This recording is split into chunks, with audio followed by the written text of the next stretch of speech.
Malaysia menggonggong, Indonesia melangkah. Jawaban telak untuk Peter Klamovski dan media Malaysia. Looking into the Malaysian football, I look at Malaysian football like it has the passion. You know, the country loves football.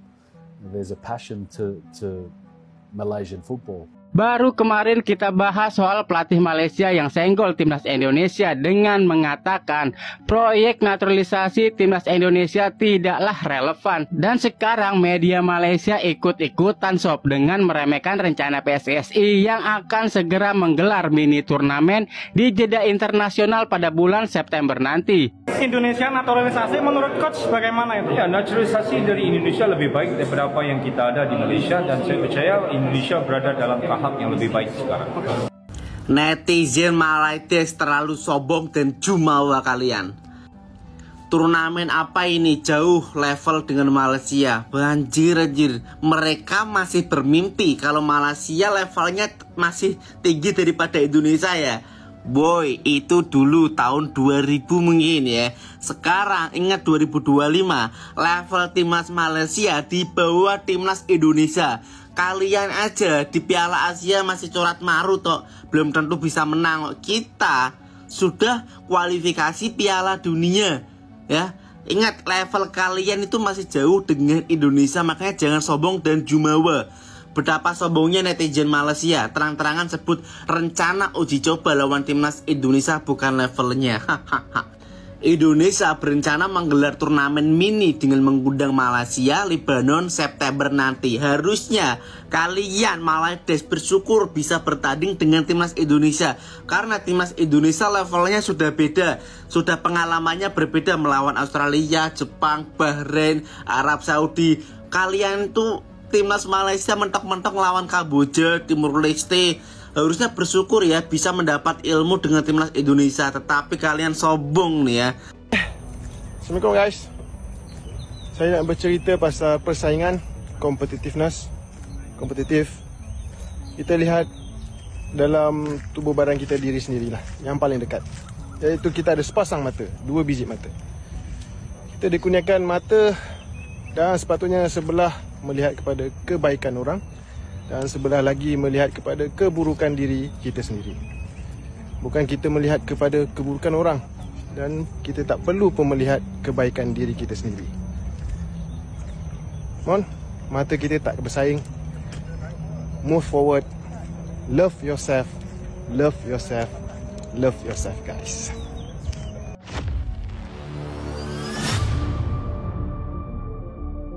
Naturalisasi Indonesia tidak relevan. Begitu ucapan Peter Klamovski, pelatih timnas Malaysia yang entah sedang menggiring opini atau menggiring dirinya sendiri menuju kesesatan berpikir. Tapi tunggu dulu, karena kali ini kita akan bongkar satu-satu. Bukan hanya pernyataan Peter yang penuh ilusi, tapi juga mentalitas media Malaysia yang makin kesini makin miris. Duduk manis, karena ini bukan sekadar balas pernyataan, ini balas dendam intelektual. Apakah ini suara pelatih atau suara kepanikan? Peter Klamovski berkata lantang, naturalisasi Indonesia tidak relevan. Pernyataan ini datang setelah Indonesia menggelar mini turnamen yang membuat geger kawasan. Turnamen yang jelas-jelas jadi panggung unjuk gigi para pemain keturunan Jay Idzes, Joy Plupesi, hingga Ole Romeni tampil beringas, penuh kelas. Dan Malaysia duduk di bangku penonton. Mungkin itulah sebabnya Peter merasa relevansi jadi masalah. Sialnya yang menyadari keunggulan Indonesia justru orang Malaysia sendiri. Karena berbeda dengan Peter, mantan pelatih timnas Malaysia Ong Kim Swee justru memberikan komentar jujur dan objektif. Menurut Ong, naturalisasi Indonesia jauh lebih terarah, lebih berkualitas, dan lebih berdampak. Sebuah pukulan telak bagi Klamovski yang tampaknya lupa bahwa tim yang ia latih bahkan belum bisa menyamai intensitas latihan timnas Indonesia, apalagi prestasinya. Ong bicara fakta, bukan ego. Dan ketika kebenaran datang dari dalam negeri sendiri, maka satu-satunya yang bisa dilakukan oleh mereka yang tak siap hanyalah menyangkal. Saat media menggonggong, Safesali menyentil dengan satu kalimat tajam. Di tengah panasnya komentar media Malaysia yang menyebut Indonesia belum level dengan Malaysia, muncul suara yang menampar balik. Safee Sali, legenda Harimau Malaya, menatap ke arah bangsanya sendiri dan berkata, "Jangan bicara keburukan orang, cobalah tengok keburukan sendiri." Tepat, singkat, menyakitkan, karena terlalu lama Malaysia menyoroti langkah Indonesia, tanpa sadar mereka tertinggal 2, 3, bahkan 4 langkah di belakang. Siapa sebenarnya yang tak relevan? Naturalisasi Indonesia atau sepak bola Malaysia itu sendiri? Naturalisasi Indonesia bukan sembarang proyek coba-coba. Ini strategi panjang. Dirancang sejak era Sintayong dan kini dilanjutkan oleh pelatih baru dengan visi sama. Gabungkan talenta lokal dengan kekuatan diaspora. Bandingkan dengan Malaysia yang masih mengandalkan pemain naturalisasi siap saji. Cepat main, cepat hilang, tidak dibina, tidak dilekatkan dalam sistem. Maka yang tak relevan bukanlah strategi Indonesia, tapi tuduhan Ceklamovski sendiri yang gagal membaca peta kekuatan Asia Tenggara hari ini. Kalau memang Indonesia belum selevel, mengapa kalian begitu ribut? Media Malaysia berkoar-koar. Indonesia belum pantas disejajarkan, tapi kenapa tiap kali Indonesia tampil, mereka sibuk membuat liputan, sibuk mencari celah, sibuk membandingkan? Lucunya, suara mereka justru makin keras saat Indonesia menang. Saat tim Garuda menembus semifinal, saat skuad muda melibas lawan di ajang-ajang U17 dan U23, komentar bernada sinis langsung menyeruak.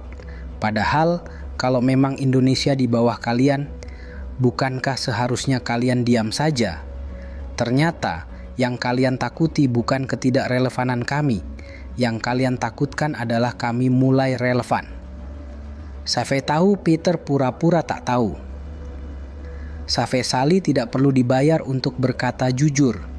Ia tidak punya kepentingan politik.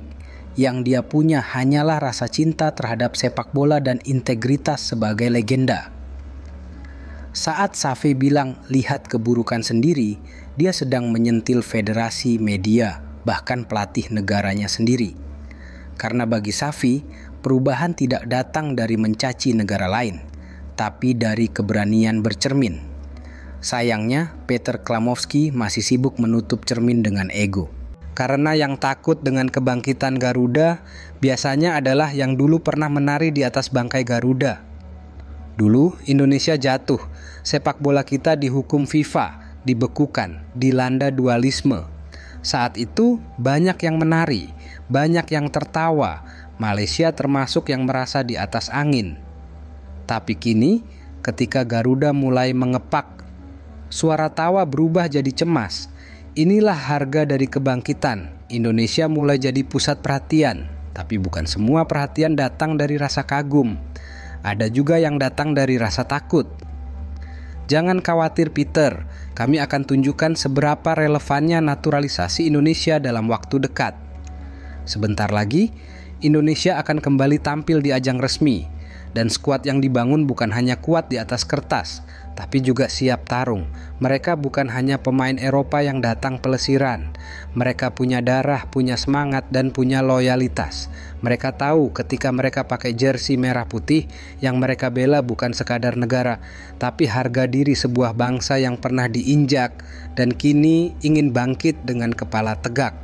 Dan saat itu terjadi, semua yang pernah bilang tidak relevan akan terdiam atau pura-pura lupa pernah mengucapkannya, karena kami tidak butuh diakui Malaysia untuk jadi besar. Kami tidak sedang menunggu tepuk tangan dari negeri seberang. Kami tidak butuh validasi dari media yang lebih sibuk mengolok daripada mengasuh pemainnya sendiri. Kami tahu jalan kami benar. Kami tahu naturalisasi kami bermutu. Kami tahu pelan-pelan kami sedang melampaui.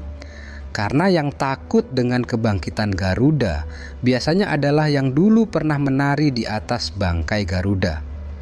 Dan yang lebih menyakitkan dari kekalahan adalah ketika mereka yang dulu kamu rendahkan kini berjalan di depanmu tanpa menoleh. Peter boleh bicara, media Malaysia boleh menyindir, Tapi ingat satu hal, Garuda tidak akan berhenti terbang hanya karena ada anjing menggonggong dari kejauhan. Terima kasih telah menonton. Jangan lupa like, subscribe, dan share jika kalian juga percaya bahwa sepak bola Indonesia sedang menuju arah yang benar. Sampai jumpa di video berikutnya, dan ingat, yang takut dengan kebangkitan Garuda biasanya adalah yang pernah bersorak saat Garuda jatuh.